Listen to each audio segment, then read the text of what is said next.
Humbucker?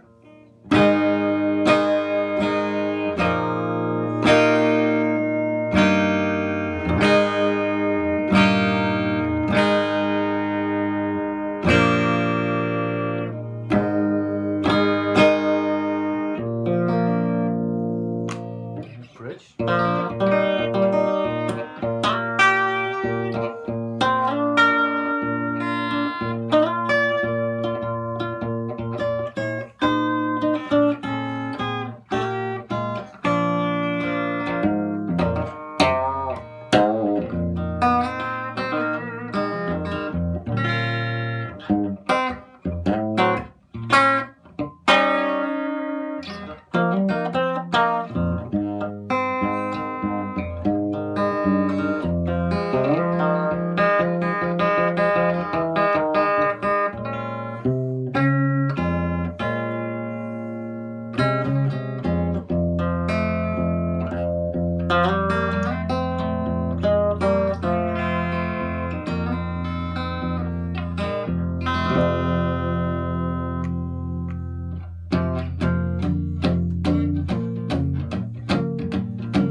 There's some flathead screws here that allow you to detach the speaker inside of the cabinet. That's the first thing you have to do. If not, you're not able to take the amp out.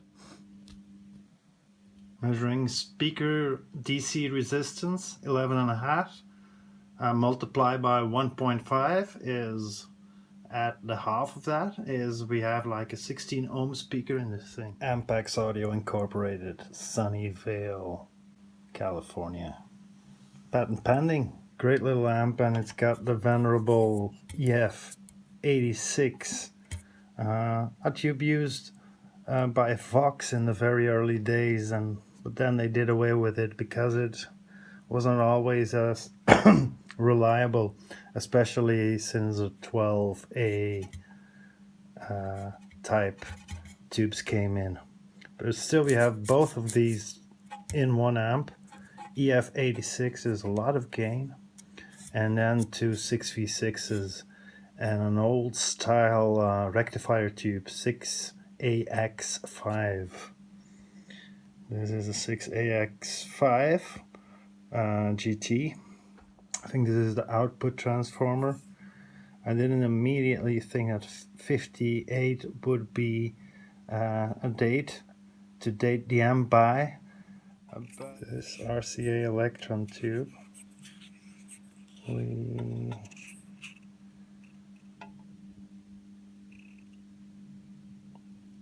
48th week of 1959. 6v6 GTA printed on it. CK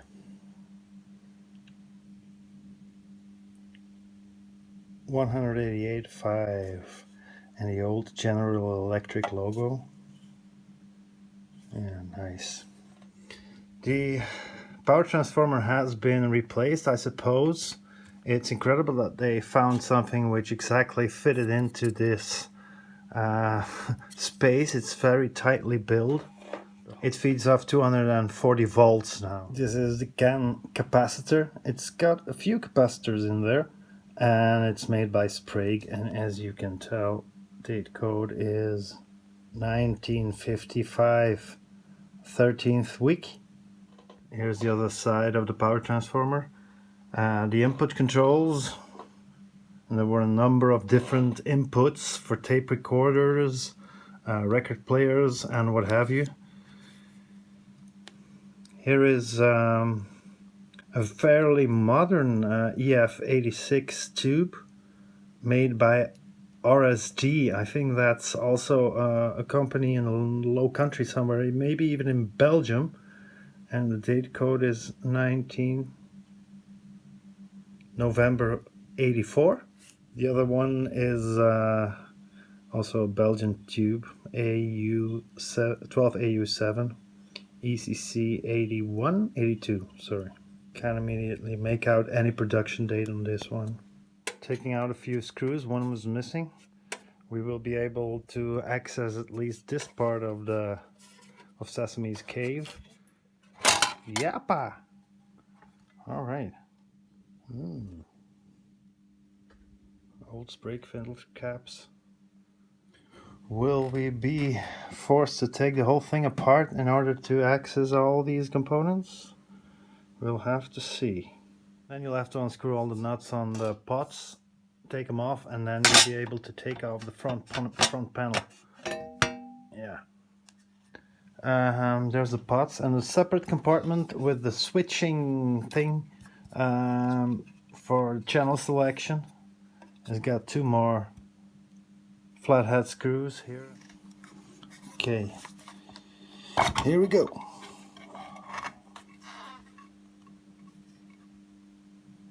Oh, it's got a fuse. It's kind of a disappointment.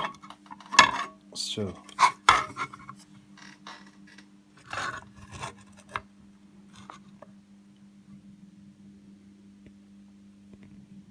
it's just a selector switch. The input jack they installed, and fuse holder, mains fuse, and that's really all what's going on inside this little box. Well, here's a look inside the heart of this little beautiful Ampex amplifier. The model is in fact 2010. But it was marketed under a number of models because it was included in a number of other products. Speakers, powered speakers, also in tape recorders and so on. So I had to go back and find the proper schematic. As I realized, the tone control is not connected to the volume pot, which is in front of the amp. So it was a completely different configuration. First and foremost, you can see the beautiful Sprague electrolytic capacitors. I think this date code says 1955.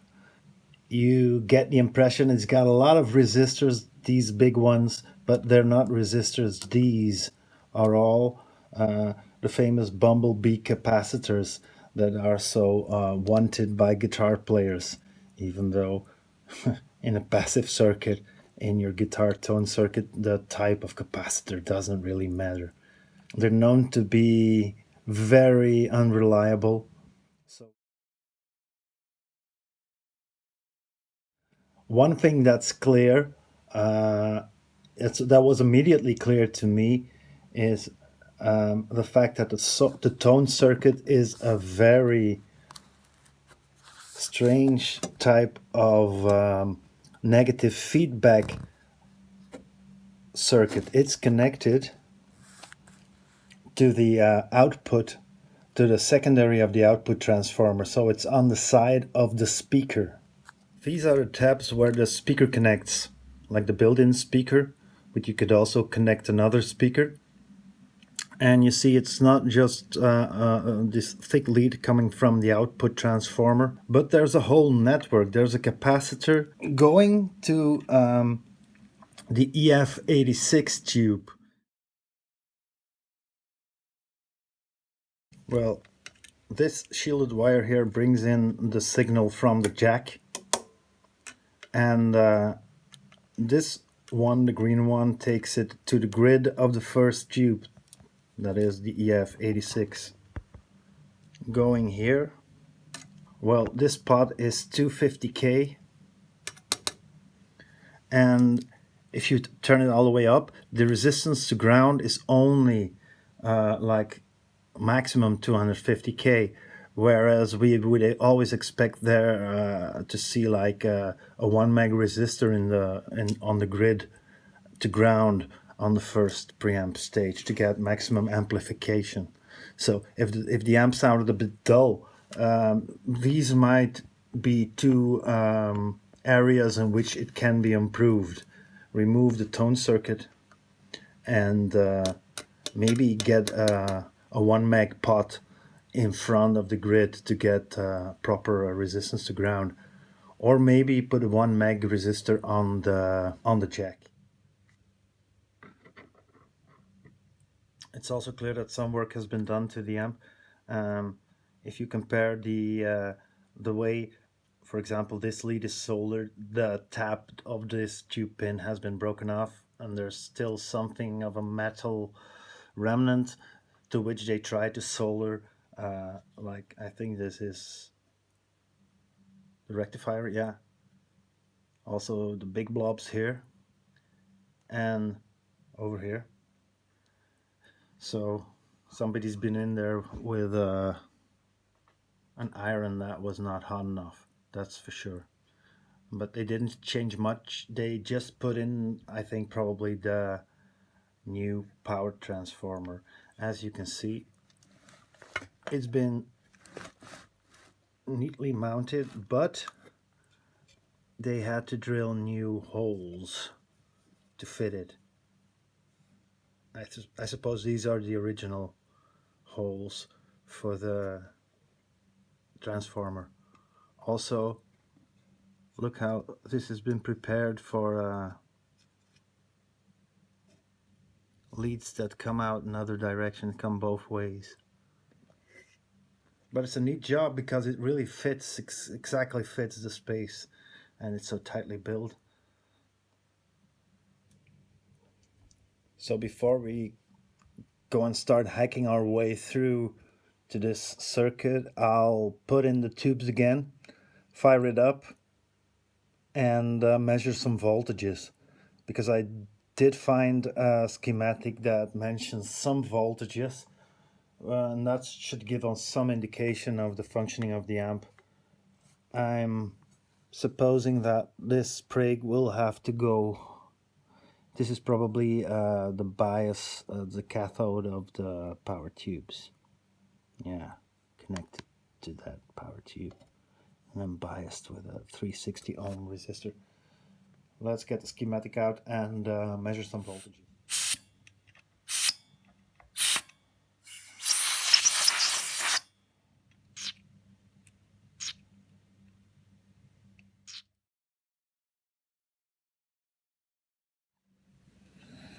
I checked all the voltages and checked the bias. It's a bit high, but this is not where the lack of gain is residing.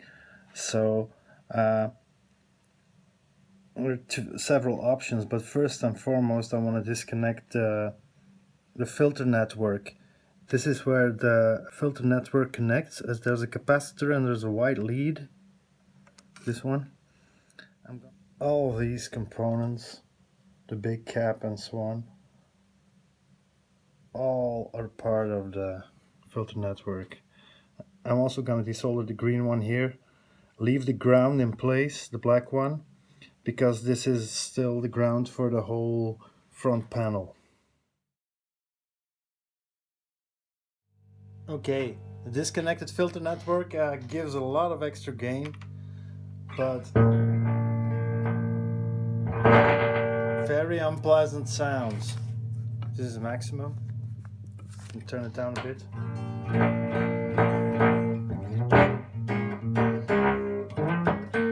Blocking distortion. It might be we still have to replace the filter caps leading into the power tubes, and probably put some grid stoppers in there.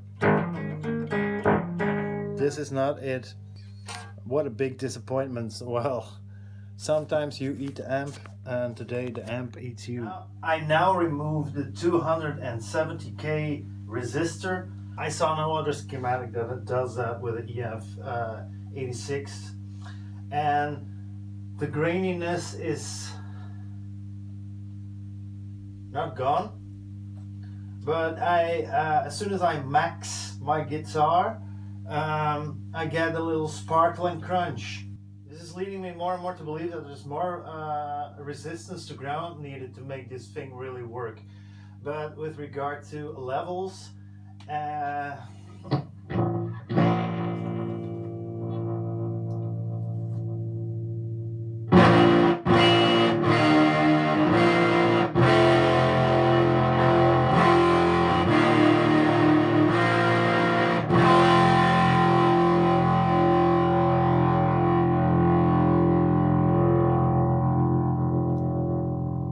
still some graininess, but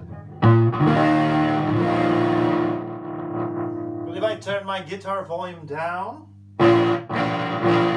definition is all gone. I need to max it and give a lot of get the humbucker position.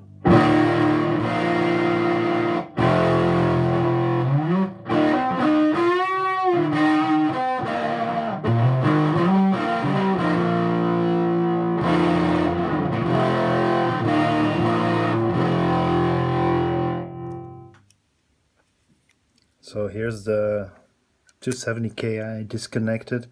Yeah, initially only on one side of the where the B plus comes in. When I've disconnected this, I'm gonna move over to the input and change its here. Have to be careful because the fuse will sap you. The input jack, I'm gonna put 1 meg to ground on the input jack and use a grid stopper. Then disconnect the pot and disconnect this volume control and just go immediately to the grid, and then we'll see what happens. Okay, I put in a self-shorting jack and I redid the input jack completely with 1 meg resistor and a grid stopper. Here's the new input jack with grid leak resistor and grid stopper mounted on the input jack itself. I'm gonna short circuit the pot and then go directly to the grid and see what happens. Maybe things will explode, I don't know. We're not there yet, but all I can say is that I've decided I won't back down. I've installed a self-shorting input jack. I might want to do the same for the speakers, but the filtering network on the speaker will have to go. We're not going back to that. It'll go out. as well as all these components that make up this filtering network over here. Then, before anything else, and even before trying some new tubes, I am going to replace these coupling caps, bumblebees. They are too critical in the circuit. They can mess with the bias of the output tubes, and I think that's what I'm hearing. So these go out, I'll put in new ones, and we'll go from there. Well, here are the remnants of a good night of soldering, and that's not all, of course. We have a number of fallen soldiers. 1, 2, 3, 4, 5. Is that it? Yeah. And a bunch of old carbon comp resistors, which I took out just to make sure. I'm gonna test these on my capacitor tester. I already tested them on my Fluke multimeter, and I think they're really out of spec. So let's have a look.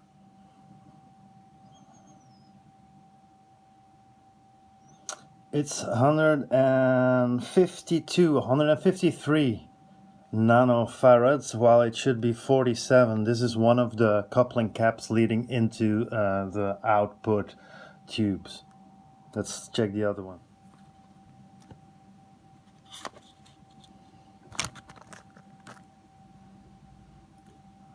(122 nanofarads).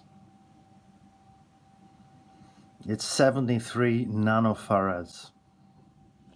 So that's the same value or the same color scheme as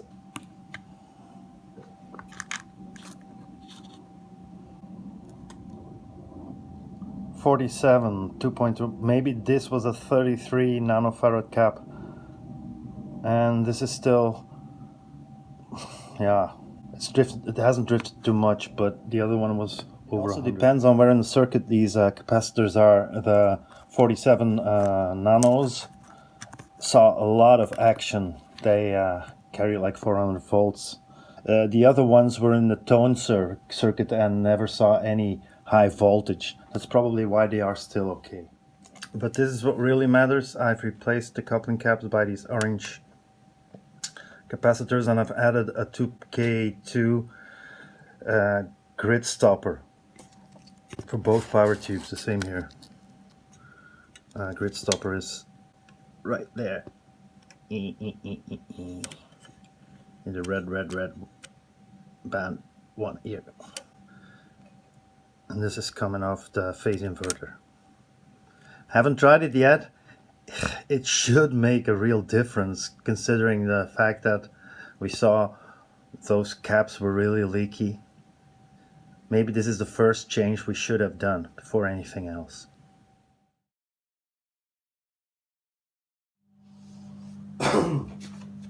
Okay, there's a real improvement in the sense that we can more or less use the guitar volume now to control the gain. It's not totally perfect yet.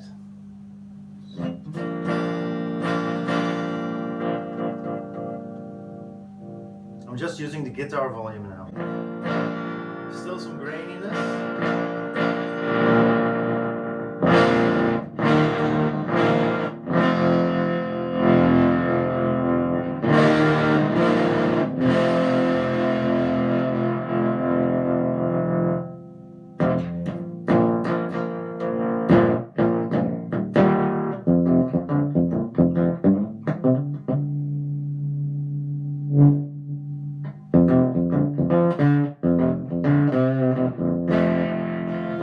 Still some ugly distortion and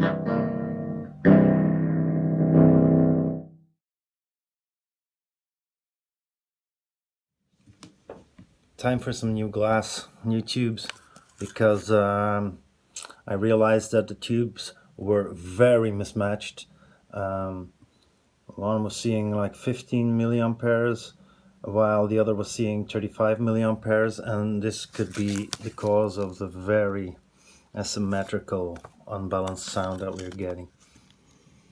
But I will be looking at this shortly. The 360 ohm through ohm resistor there, and the beautiful Sprague capacitor is taking care of the bias. I didn't change anything yet, but just see what the bias is with these new tubes in place. Look, they're really matched, and they wrote the readings on the tubes, so these really should be matched.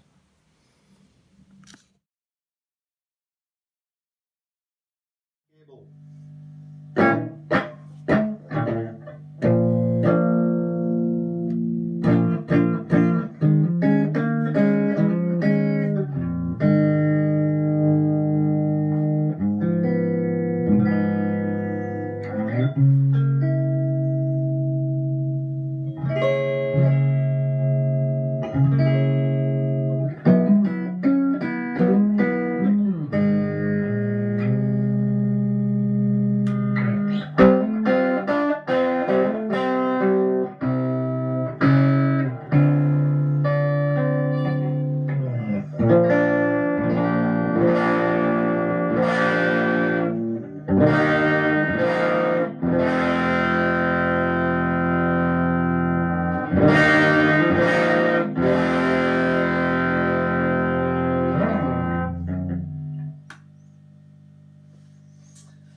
Okay, we got volume, we got a bit of high fidelity sound, even a bit too much high fidelity.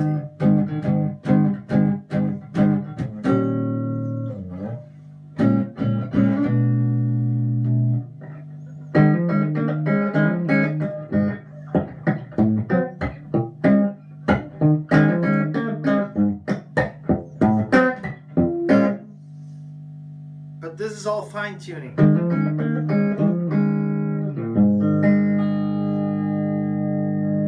There's no gain control, just the guitar volume.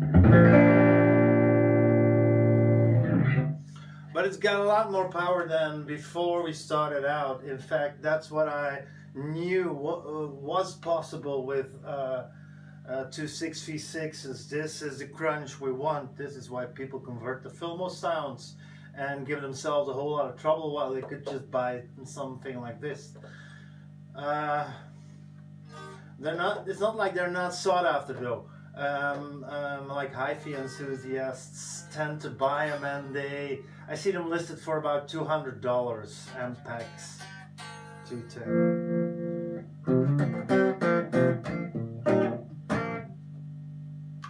Humbucker.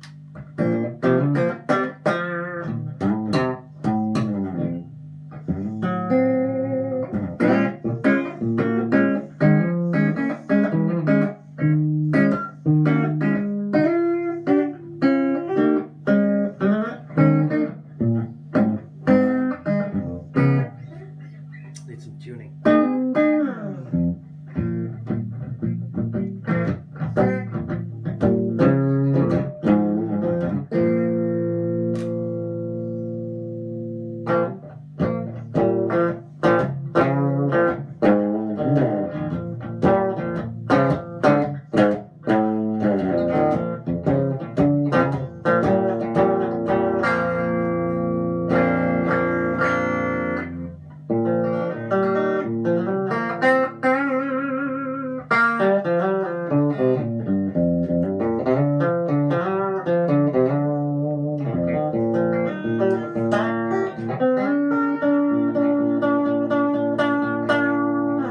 Maybe it's a speaker, the hi-fi speaker, giving us that kind of woolly sound.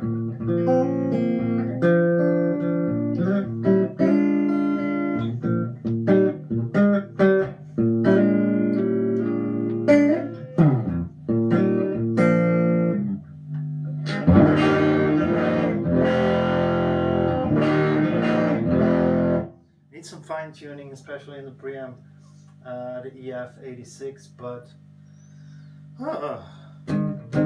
was just the tubes. Tubes were fucked.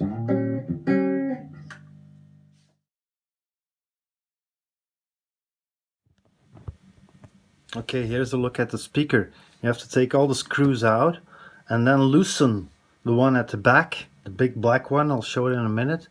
And then you can lift the speaker out.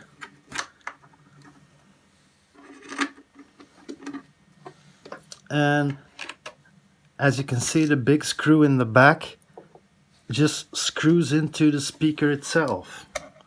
Right here. Ampex Audio Incorporated and manufactured, designed and manufactured by, and it says 0170014.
Lots of bass. We need a little more treble. This is in the bridge, on the bridge pickup of the Telecaster, so.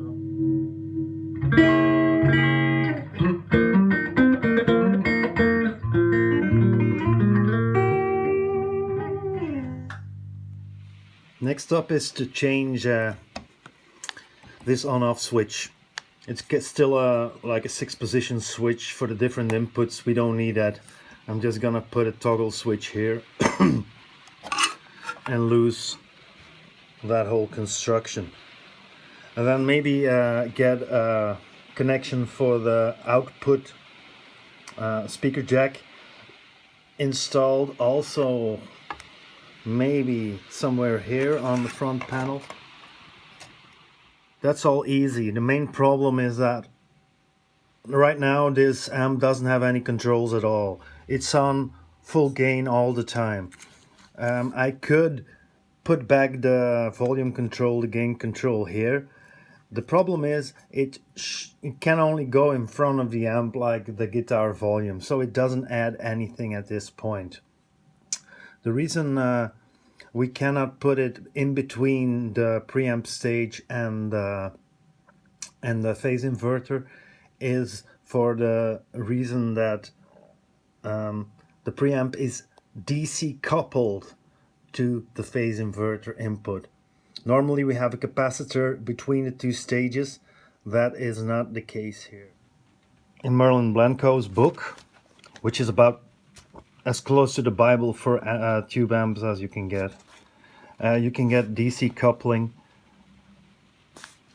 with a phase inverter that we normally consider a long-tailed pair, but it's also referred to, this kind of setup is also referred to as a direct coupled long-tailed pair or a short tailed pair, because there is no extra resistor on the tail here. Typical for hi-fi designs.